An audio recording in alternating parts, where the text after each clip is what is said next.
The Bennington Triangle is one of America's most chilling unsolved mysteries, a place where people didn't just vanish, they seemed to be erased. No bodies. No answers. Just silence. Imagine walking into a forest and never coming out. Something unseen.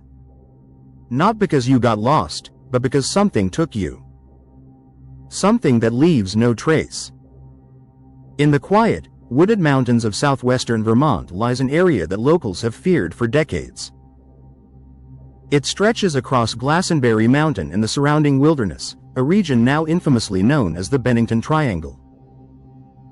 Between 1945 and 1950, 5 people disappeared here under bizarre and unsettling circumstances. Each case is strange on its own. But together, they form a pattern that's impossible to ignore. And the deeper you look, the darker it gets. It begins in 1945 with a man named Mitty Rivers. He was an experienced hunter and mountain guide, someone who knew the terrain better than most. On November 12, Rivers led a group of hunters into the woods near Glastenbury Mountain. At some point during the day, he walked slightly ahead of the group. Not far. Just enough to be out of sight for a moment. That moment was the last time anyone ever saw him. When the group caught up, Rivers was gone. There were no signs of struggle. No footprints leading off the trail. Nothing. Search parties combed the area for days. They found only one clue, a single rifle cartridge belonging to Rivers. No body. No explanation. It was as if he had simply vanished. 1 year later, in December 1946, a college student named Paula Weldon went missing. She was 18 years old, bright and adventurous. Paula set out for a hike along the Long Trail, a popular hiking path that cuts through the Bennington area. Witnesses saw her that afternoon, wearing a red coat, walking confidently into the woods. She never returned. Multiple people reported seeing Paula along the trail, but every sighting placed her deeper into the wilderness. Then suddenly, nothing. The trail went cold. Hundreds of volunteers, police officers, and even the FBI joined the search. They found no footprints, no clothing, no sign of where she went. It was as if the forest swallowed her whole. Then came 1949. A man named James Tedford disappeared under circumstances that might be the strangest of all. Tedford was a veteran staying at a soldier's home in Bennington. One day, he boarded a bus returning to the home after visiting relatives. Passengers clearly remembered him. He was sitting in his seat, quiet, normal. The bus made several stops along the way. People got on and off. But when the bus reached its final destination, Tedford was gone. His luggage was still in the overhead rack. His belongings untouched. Witnesses insisted he never got off the bus. He didn't walk away. He didn't run. He simply vanished from his seat while the bus was moving.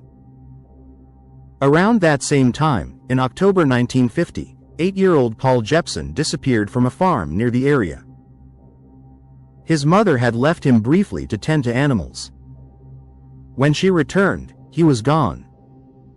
There were no signs of kidnapping. No footprints leading away. Bloodhounds were brought in, and they tracked his scent to a nearby road, and then stopped abruptly. Almost as if he had been lifted off the ground. And just weeks later, in December 1950, another disappearance shocked the region. Frida Langer, an experienced hiker, slipped and fell into a stream while walking with her cousin. She told him she would return to camp to change her clothes. She never made it back. Search teams scoured the area for months. Nothing. Then, 7 months later, her body was found in an open area that had already been searched multiple times. The cause of death couldn't be determined. The timing made no sense. It was as if her body had appeared out of nowhere. 5 disappearances. 5 mysteries. All within a relatively small area. All within just a few years. And that's why this place earned its name. The Bennington Triangle. A zone of unexplained vanishings, strange energy, and stories that go back much further than the 1940s. But before we go deeper into the theories, take a second. If you're into real unsolved mysteries like this, the kind that keep you up at night, make sure you're subscribed to Shadow Files. There's a lot more where this came from, and trust me, it only gets darker. Now let's dig into the clues. At first glance, these cases might seem unrelated. Different victims. Different circumstances. But there are patterns. Most of the disappearances happened between October and December. Late fall. Early winter. A time when the forest becomes colder, quieter, more dangerous. But that alone doesn't explain people vanishing without a trace. Another pattern is location. Nearly all the incidents occurred around Glastenbury Mountain. This area has long been considered unusual. Even before these disappearances, Native American tribes reportedly avoided the region. They believed the land was cursed, a place where spirits lingered and where people could be led astray, never to return. There are also reports of strange sounds in the woods. Unnatural silence. Sudden gusts of wind that seem to come from nowhere. Some hikers have claimed to feel disoriented, as if the forest itself was shifting around them. And then there's the lack of evidence. In most missing person cases, there are clues. Footprints. Clothing. Signs of struggle. But in the Bennington Triangle, those clues are almost always missing. It's not just that people disappear, it's how clean the disappearances are. It's as if something is removing them, completely. Even search efforts have been strangely ineffective. Hundreds of people have searched these woods over the years. Advanced techniques. Dogs. Helicopters. Yet time and time again, the results are the same. Nothing. So what's really happening here? Let's explore the theories. The first theory is the most grounded: natural causes. The wilderness can be unforgiving. Harsh weather, rough terrain, and wildlife can easily turn a simple hike into a deadly situation. People can get lost, injured, or succumb to the elements. But this explanation has limits. Experienced outdoorsmen like Mitty Rivers don't just vanish without a trace. People don't disappear from a moving bus like James Tedford. And bodies don't suddenly appear months later in areas that have already been searched. The natural explanation leaves too many questions unanswered. The second theory is that of a serial killer or human predator. Some believe that someone could have been operating in the area, targeting victims and disposing of their bodies in a way that left no evidence.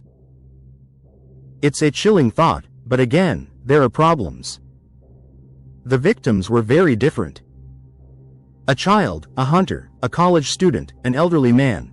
There's no clear pattern of targeting. And pulling off multiple perfect disappearances without leaving any trace, over several years, would require an almost impossible level of precision. Then there are the more unusual theories. Some believe the Bennington Triangle is a hotspot for paranormal activity. A place where the boundary between our world and something else becomes thin. Reports of UFO sightings, strange lights in the sky, and unexplained phenomena have fueled this idea. Could people have been taken? Others suggest something even stranger: time slips or dimensional portals. The idea that certain locations on Earth might act as gateways, where people can accidentally cross into another reality. It sounds like science fiction, but it's a theory that keeps coming up in cases like this. Especially when people vanish without leaving any physical trace. There's also the theory of a curse. That the land itself is haunted or possesses some kind of energy that causes these disappearances. The warnings from Native American tribes add an eerie layer to this idea. Maybe this place was avoided for a reason. Or maybe it's something we don't fully understand yet. Something beyond our current explanations. What makes the Bennington Triangle so unsettling isn't just the disappearances. It's the feeling that comes with them. The sense that these weren't accidents. That something deliberate is happening in that forest. And it could happen again. Even today, hikers still visit the area. Most return safely. But there are always stories. People who feel watched.